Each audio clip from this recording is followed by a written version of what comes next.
Hello everybody, and welcome to the next episode of multiplayer match between IR and the Cabman. What is going on in the game right now?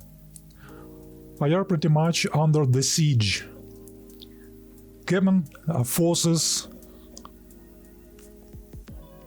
are doing relentless attacks, doing two-pronged formation. In the bottom, converging at a CAF system, not leaving any room to breathe for IR forces, destroying defensive buildings, destroying fleets. And in the upper half of the map, we saw an expeditionary force, small weight, going for another blockade of the nearest system of IR. However, notice lost, notice all this doom and gloom. IR is almost able to stabilize. He repelled the unexpected Doomstar attack, though barely, still. And now he removed all scouts out of his systems. You see the last probe of a Cabman, which attacked just to see what IR has. And now we're gearing to the first major combat after that Doomstar attack. For now, IR got neutronium armor to his arsenal of combat techs, which is great. 6 times the HP of ships and 3 times of HP of fighters, interceptors, which IR extensively uses in his defensive buildings and his fleet as well. Cabman self-destructs because he doesn't stand any chance, and all he needs to see is tech and formation, what ships IR has. Right now IR builds a battleship with interceptors to the brim. Unfortunately, Titan with torpedoes, proton torpedoes, was postponed because frankly it was too costly, too long to build. And we need fleet now. Or should I say, yesterday already.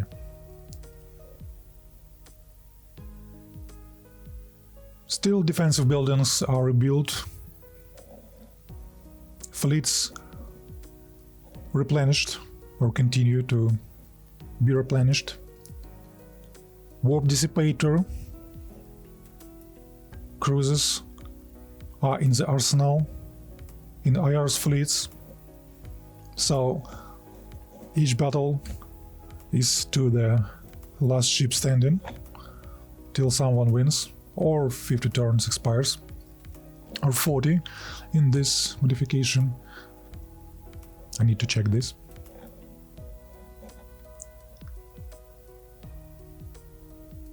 As of now, those pesky Doomstar, if you can call, of course, huge Doomstar pesky one, are stationary, close to the nearest bottom system of IR, at the system of Cabman. I recon to guard against counterattacks from IR.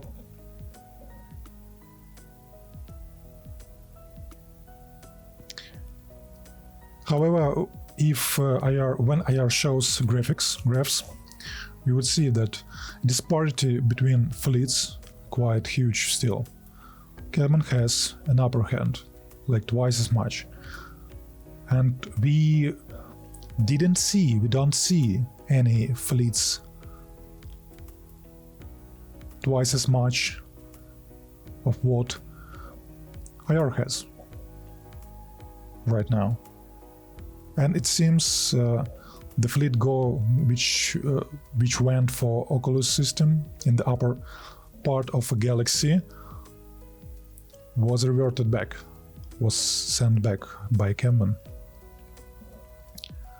Still, their possibility exists for a two-pronged attack, one in the bottom and second in the upper half. Cabman has distance advantage.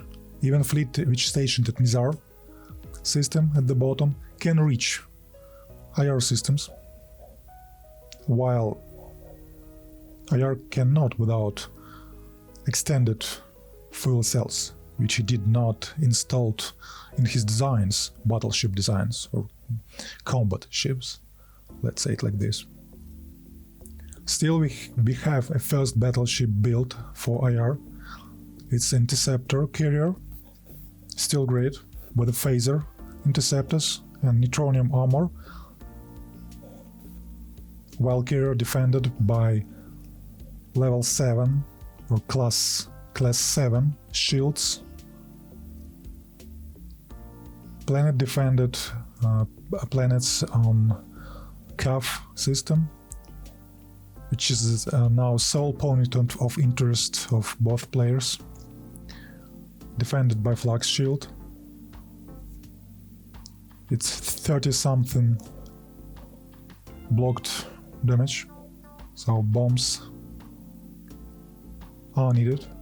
Without bombs you cannot penetrate those shields, at least antimatter ones. Fusion won't do.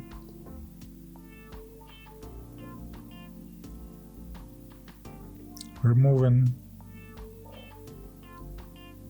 the possible Titan from a building queue, though albeit it was just for production storing, not really building that Titan.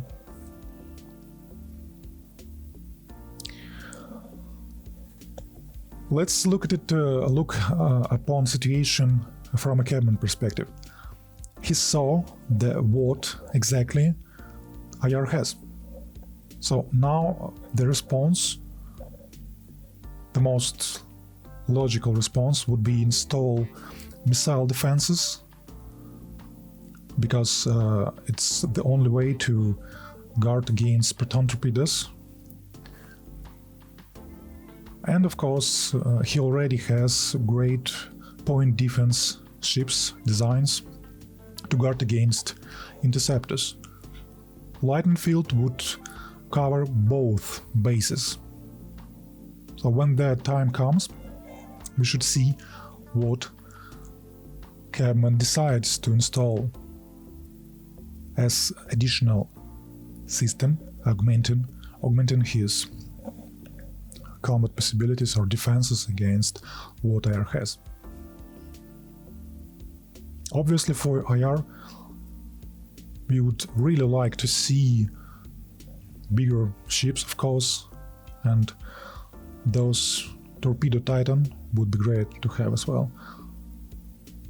Still close at population, but fleet great disparity. I would say 40 to 60%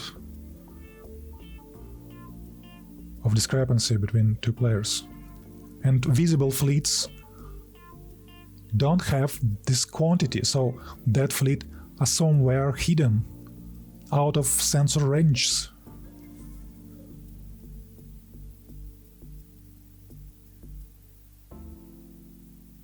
Quite thrilling, if you'd ask me. From a viewer perspective, of course, from a sideline. I'm really interested how IR would cope with the situation, resolve the situation. And would Cabman be able to cave in the defenses of the IR with this relentless siege?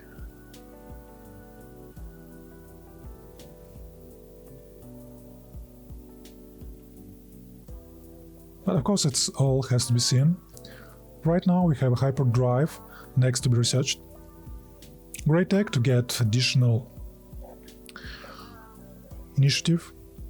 As we already discussed countless times, initiative is the king in this game. However, moves first almost every time wins, of course, if everything else is the same or close to being the same.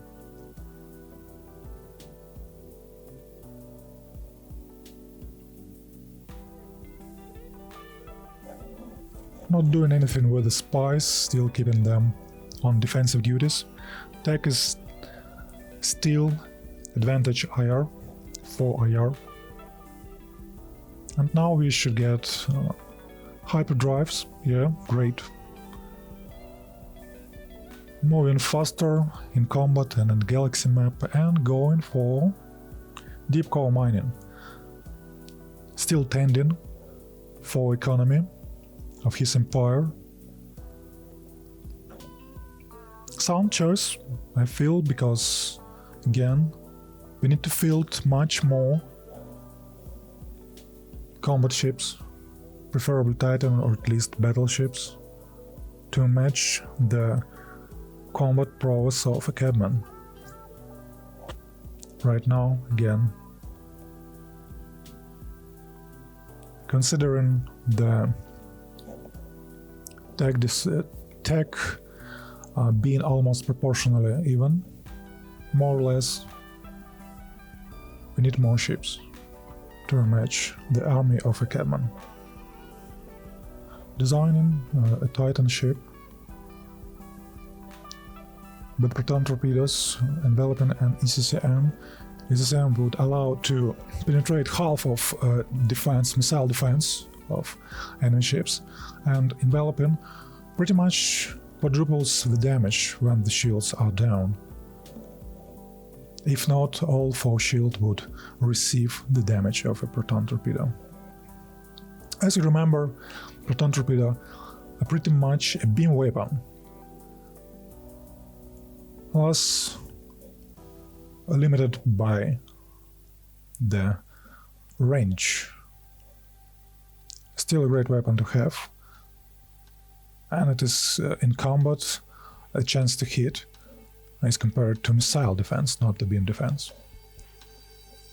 And missile defense is quite harder to get than a beam defense, because missile defense is half a beam defense, and both of players pick a negative trait of -20 of beam defense, which translates to -10 missile defense additionally. So only certain defensive tech could help with this. It's ECM jammers, multi-wave ECM jammers, inertia, forgot how it called, inertia stabilizers, yeah, inertia nullifiers could help with this. And of course, just the brunt amount of health to withstand those torpedoes could help as well. And considering Cabman has Doomstar technology, it's quite possible to have enough HP to withstand even quite a blow with those. I'm certain that Cabman has neutronium armor as well, so Doomstar would be 1000 plus HP to destroy with triple the structure points with a reinforced hull modification module.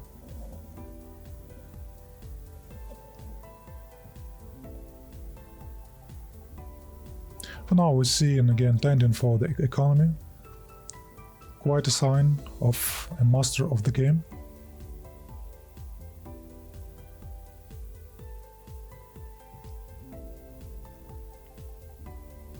Not forgetting to do this.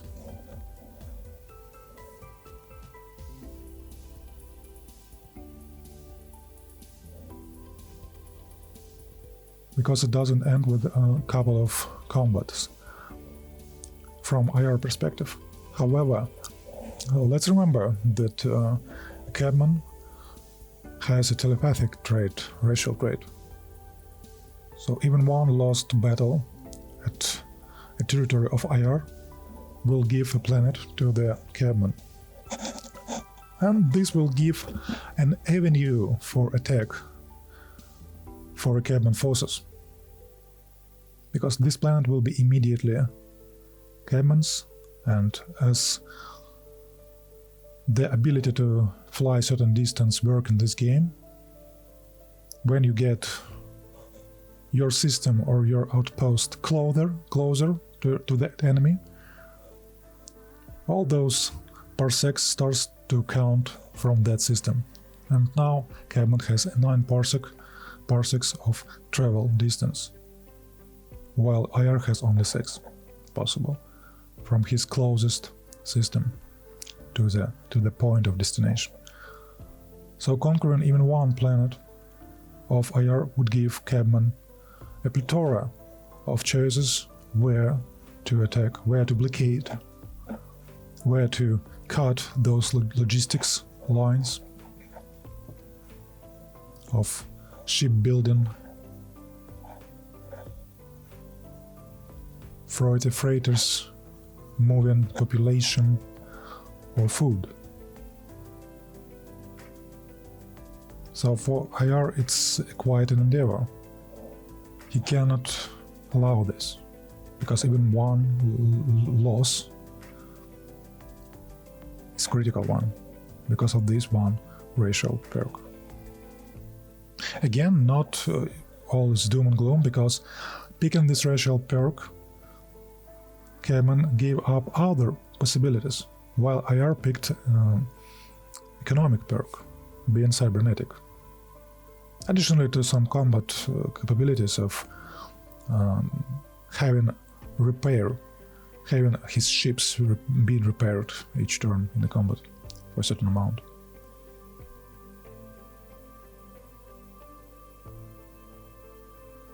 We see one warp dissipator cruiser, 2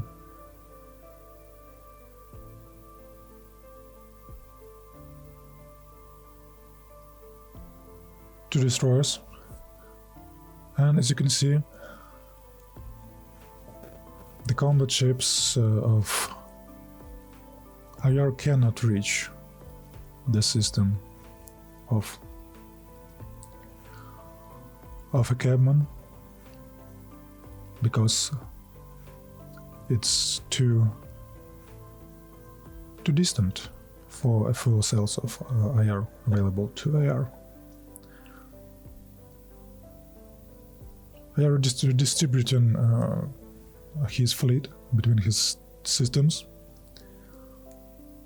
maybe anticipating some, again, two-pronged attack, because Cabman has the possibility to do so. Sound choice, pretty prudent.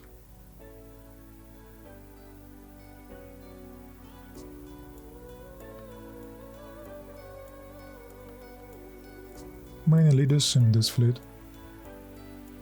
Let's see where IR wants them to be.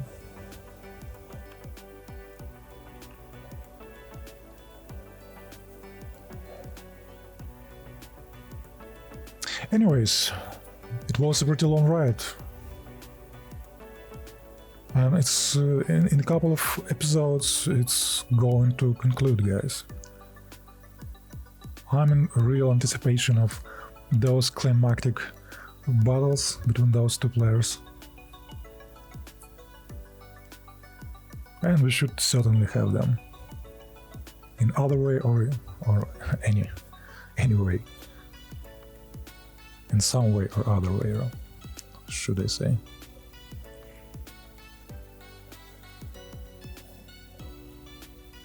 And turn.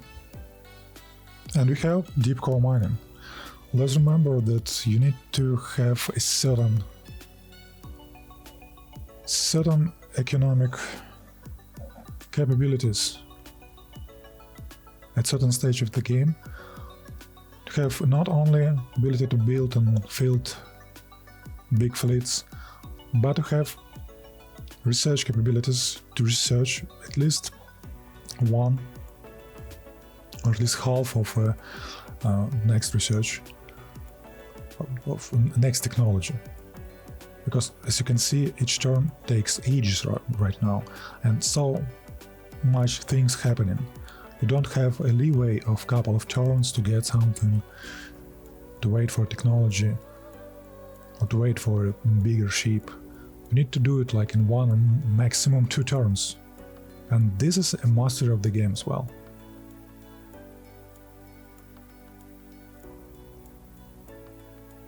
And even the slightest mishap in the beginning or in the any this preparationary phase of the game could mean that you won't be able to catch up to your opponent, to your opposition, and won't be able to research enough, to have enough research points, to have enough production capabilities to match your opponent.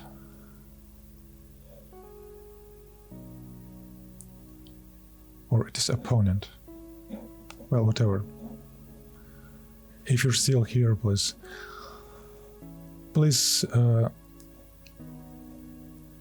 point out how I should say it, or how it's said.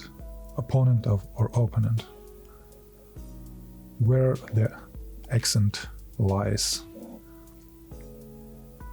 Continue with the new system. Ultra-rich oceanic planet. Great thing that IR has gravity generator, which normalizes those heavy G, allowing to get the most of the production capabilities of that great planet. Deep core mining goes everywhere. The best production building you may have. Plus 15 flat production and plus 3 production per population on the production or on mining. Yeah, it's the same thing.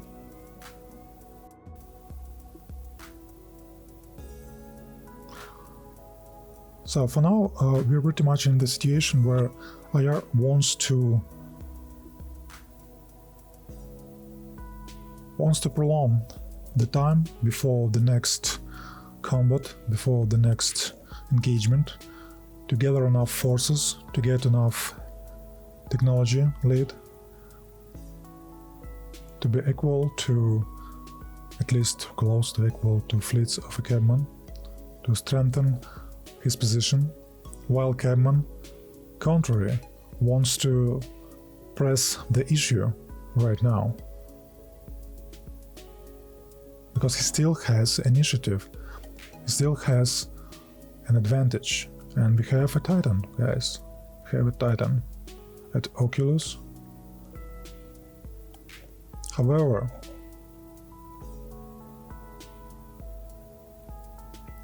IR sends it to Madura, not to the CAF system. And at the CAF system he has his battleship, interceptor battleship with a couple of frigates and defensive batteries or defensive building on that system.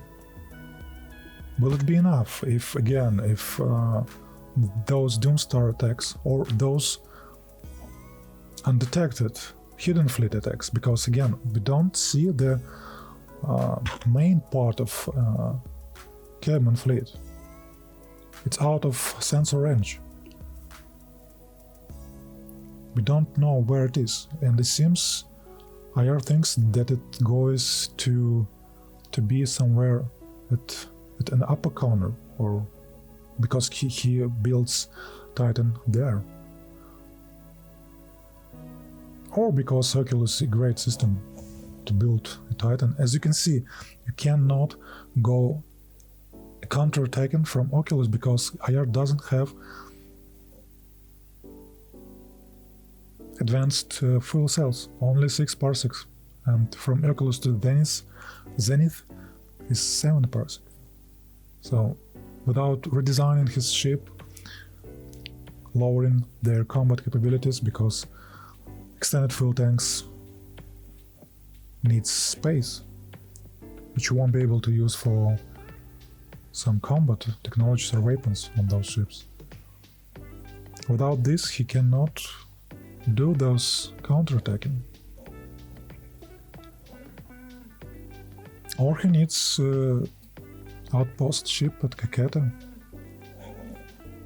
But I'm certain that Cabman has some expeditionary forces to destroy any unwanted outpost ships there.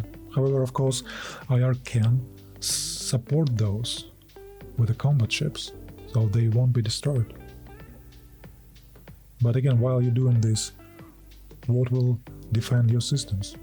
Because yeah, flak shields with class 7 shield, with ground battery, and Scepter's garrison is great and dandy. However, it won't help against, unfortunately, against Doomstar, which repairs itself, which destroys your interceptors and has auxiliary frigates with bombs, which will be in your face, bombing your system, destroying your planetary defenses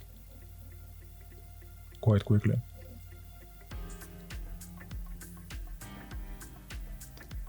Still deep core mining going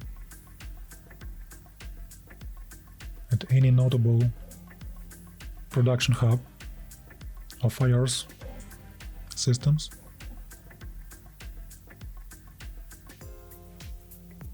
And we are pretty much out of mid-game and starting a early late game. If it goes longer, we may see some late game technologies like modular devices, stellar converters, teleporters, and all that great stuff.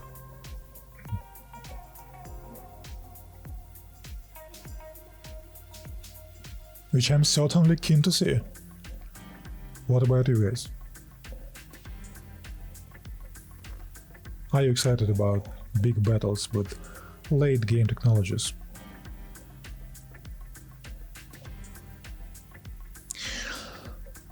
Okay, friends, we're going close to the 30-minute mark, and I'm going to cut it right now. I'm certain that in the next episode we would have at least some action, combat action, but for now, I hope you like what you've seen. Please tune in for the next episode, all of the links in the description. And as always, have a great day and bye-bye.